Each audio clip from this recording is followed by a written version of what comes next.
चाहे दुनिया जो भी कहे हमको करना क्या, पढ़ाई पढ़ाई करना है। चाहे दुनिया जो भी कहे हमको करना पढ़ाई पढ़ाई। जय हिंद प्यारे मित्रों। आज के इस वीडियो में हम देखेंगे क्लास 11th का बायोलॉजी,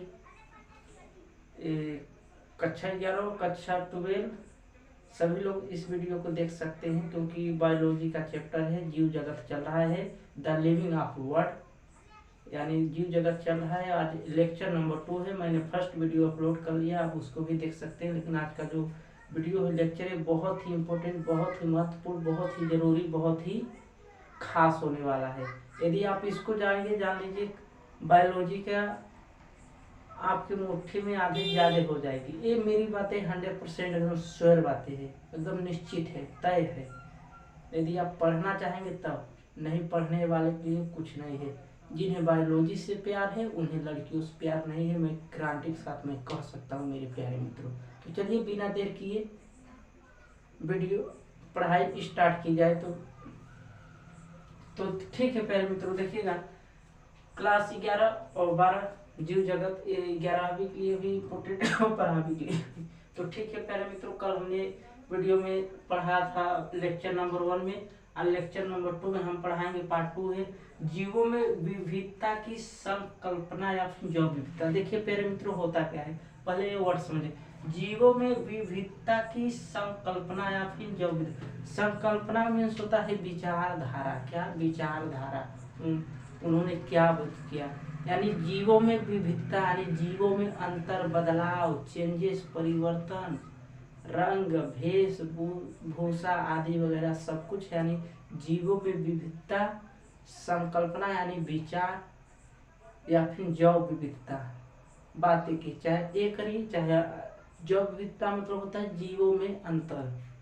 अब कोई जैव मतलब दूसरा कुछ सोच ले, गलत बात है मेरे मित्रों, ठीक है। यहाँ पूरी जानकारी होल एवं शानदार, आसान एवं आसान तरीके से मिलेगी मेरे प्यारे मित्रों। तो ठीक है, समझ में आया कि नहीं, इसका मतलब होता क्या है। जैव विविधता यानी जीवों में अंतर, बदलाव, चेंजेस, ठीक है। तो ये आप समझ ही गए क्या, जीवों में विविधता की संकल्पना या फिर जैव विविधता, यानी जीवों में परिवर्तन की विचारधाराएं या फिर जीवों में अंतर, ठीक। तो जैव विविधता का सर्वप्रथम प्रयोग कौन किए थे, डब्ल्यू.जी. रोसन ने।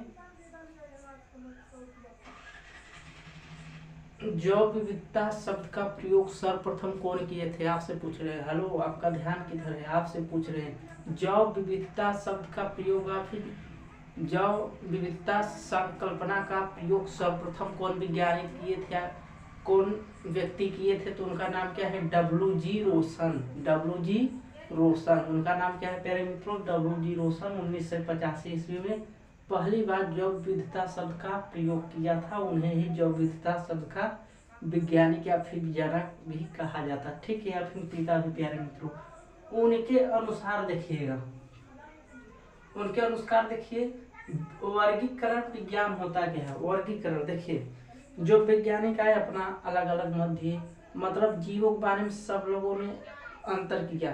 तो मैं पहले ये ना बताकर चलता हूँ जैव विविधता शब्द का प्रयोग। देखिए डब्ल्यू.जी. रोसन जब आए 1985 ईस्वी में, तो उन्होंने देखिए किया क्या था पहले। अब चलते हैं पारिभाषिक जैव विविधता संकल्पना, जैव विविधता की डिफाइनेशन के बारे में मैं आपको बताता हूँ। जैव विविधता संकल्पना फिर जैव विविधता अंतर के बारे में डिफाइन। जैसे मान चलिए संसार में हर प्रकार की जीव जंतु है, जैसे चूहा, बिल्ली, कबूतर, मानव, अनेक प्रकार के, जिसका मैं अनगिनत, इनफाइनाइट में नाम नहीं बता सकता। तो ये सभी क्या है, जैव विविधता के अंतर्गत आते हैं प्यारे मित्रों। ये किसके अंतर्गत है, जैव विविधता के अंतर्गत। आप चाहे जो भी लिख से, चाहे सभी का नाम लिख देंगे तो भी नहीं गलत होगा प्यारे मित्रों, ठीक। तो जैव विविधता शब्द का प्रयोग सर्वप्रथम कौन किया था, डब्ल्यू.जी. रोसन ने 1950 ईस्वी में। इनके अनुसार इन्हें देखिए 3 भागों में डिवाइड किया गया। कौन कौन, वर्गीकरण विज्ञान, यानी वर्गीकरण विज्ञान है क्या, वर्गीकरण विज्ञान में देखिए जितने भी वैज्ञानिक आए अपना अपना सम्मत दिए, इसको इस कैटेगरी में रखिए, इसके इस कैटेगरी में। तो इस पे कोई ज़्यादा प्रभाव नहीं पड़ा। ठीक है प्यारे मित्रों, जब वर्गीकरण विज्ञान में मतलब जीवों के बारे में, उनको बंटवारे के बारे में बात वगैरह चल रही थी। ठीक है प्यारे मित्रों, अगला चलते हैं वर्ग की। देखिए, जीवों के लिए वर्ग की बहुत ही अनिवार्य था प्यारे मित्रों, जीवों के लिए वर्ग की बहुत ही अनिवार्य था। हर व्यक्ति के लिए, हर मानव के लिए, हर प्लांट्स के लिए। अभी मत करिए जो विविधता में पेड़ पौधे नहीं आएंगे, सब हर चीज आएगा। धरती पर जितने चीज है सब कुछ जो विविधता के अंतर्गत आएंगे मेरे प्यारे मित्रों। ठीक, ये मत भूलिएगा। तो हम लोग क्या से थे, वर्ग की बहुत जरूरी है। वर्ग की मतलब होता है एक वर्ग, एक समूह, एक जाति, एक वंश, ये सब कुछ आप पढ़े कि मतलब वर्ग का मतलब नहीं होता, उन्हें एक वर्ग में रखा गया है। जैसे देखिए, शेर की कई प्रजातियां होती है। अब शेर भर थोड़ी नहीं होगा, शेर, शेरनी और कुछ किसी और टाइप के शेर, तो ऐसे ही कुल वर्ग है प्यारे मित्रों। ठीक, आप समझिए क्या कहना चाहते हैं। तीसरा है वर्गीकी का संक्षिप्त इतिहास। देखिए, वर्गीकी का जो वर्गीकरण किया गया है, इसका संपूर्ण इतिहास क्या है, अब इसके बारे में आप लोग डिटेल से समझिए, डिटेल से। वर्गीकी का संक्षिप्त इतिहास। वर्गीकी का संक्षिप्त इतिहास का जनक किसको माना गया है प्यारे मित्रों? अरस्तु को। कौन? अरस्तु। हमारे बायोलॉजी के जनक या फिर वैज्ञानिक कहे जाने वाले कौन है? अरस्तु बाबा। तो ठीक है, इन्हें वर्गीकी का संक्षिप्त इतिहास का जनक भी माना गया है। वहीं अब आता है द्विनाम पद्धति के वैज्ञानिक। देखिए, द्विनाम यदि आपसे क्वेश्चन पूछेगा प्यारे मित्र, द्विनाम पद्धति के वैज्ञानिक का नाम बताए, क्या बताएंगे? Carolus Linnaeus. कौन? द्विनाम वैज्ञानिक के जनक का नाम क्या है? Carolus Linnaeus. Carolus Linnaeus. आप लीनियस पर जानिए, बात गई खत्म। द्विनाम के वैज्ञानिक का नाम क्या है? लीनियस। ये ना याद हो कोई दिक्कत नहीं, जान दीजिए। इनके अनुसार, इनके द्विनाम पद्धति जो वैज्ञानिक आए थे, जो इसको बांटे थे, उनके अनुसार देखिए इनके कितने भागों में बांटा गया है प्यारे मित्रों।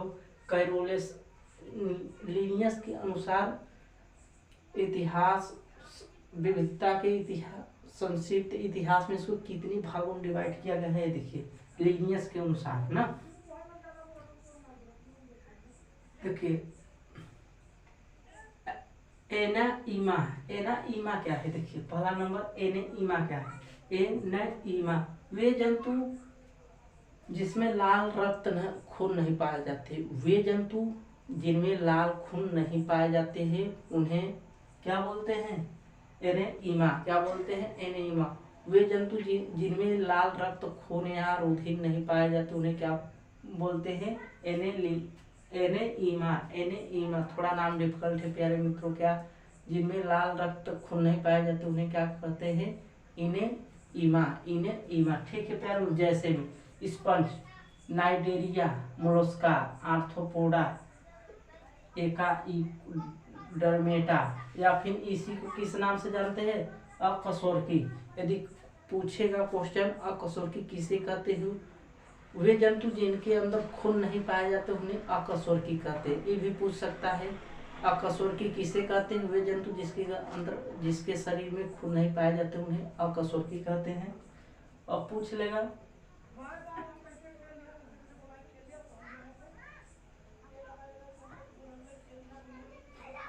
एनेइमा किसे कहते? एनेइमा। एनेइमा फिर अकशेरुकी पूछेगा, बात एक ही। वे जंतु जिसके शरीर में खून नहीं पाए जाते, अकशेरुकी या फिर इनेइमा कहते हैं। ठीक है प्यारे मित्रों, आप समझिए, ये इनके उदाहरण थे। चलते हैं इनेइमा। एक होता है इनेइमा, एक होता है एनेइमा, एक होता है इनेइमा। अब हम पढ़ रहे हैं इनेइमा। वे जंतु जिसके शरीर में लाल रक्त खून पाए जाते हैं और रुधिर पाए जाते हैं, उन्हें इनेइमा कहते हैं। जैसे मानव हो गए, जानवर भी हो गए, पक्षी पक्षु सब हो गए प्यारे मित्रों। लेकिन कुछ नहीं है, सब नहीं है, उन्हें क्या बोलेंगे? कशेरुकी कहेंगे।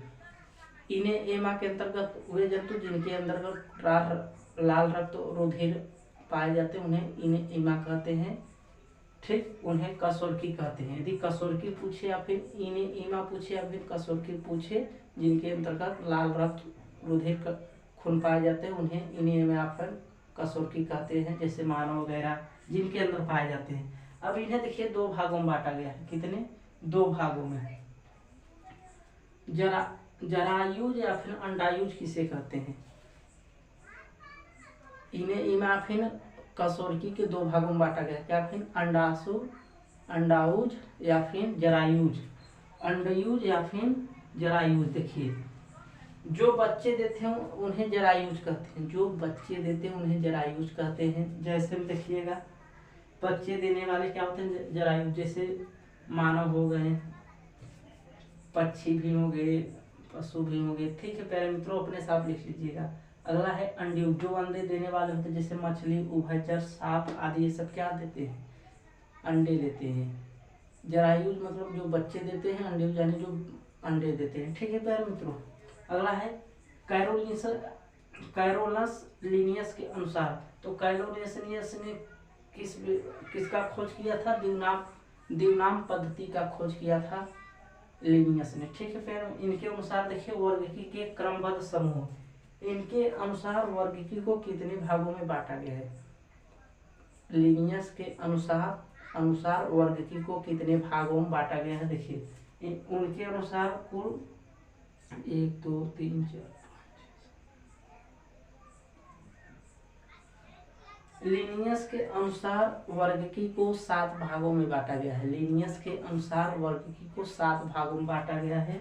देखिए, वर्गीकी के क्रमबद्ध, यानी देखिए लीनियस के अनुसार जैव विविधता क्रम को या फिर वर्गीकी क्रमबद्ध को 7 भागों में बांटा गया। कौन कौन? जाति, प्रजाति या फिर स्पीच। बात एक ही है, जाति, प्रजाति, स्पीच एक ही कहेंगे। जाति, प्रजाति, स्पीच एक ही है। फिर वंश या फिर जीनस, बात एक ही है। कुल या फिर कुटुंब 3, गण, वर्ग, समुदाय या फिर संघ या फिर जगत। लीनियस के अनुसार वर्गीकी क्रमबद्ध को 7 भागों में बांटा गया है। कौन कौन? जाति, प्रजाति या फिर स्पीच, फिर वंश या जीनस, या फिर कुल या फिर कुटुंब, या फिर गण या फिर वर्ग, या फिर समुदाय या फिर जगत।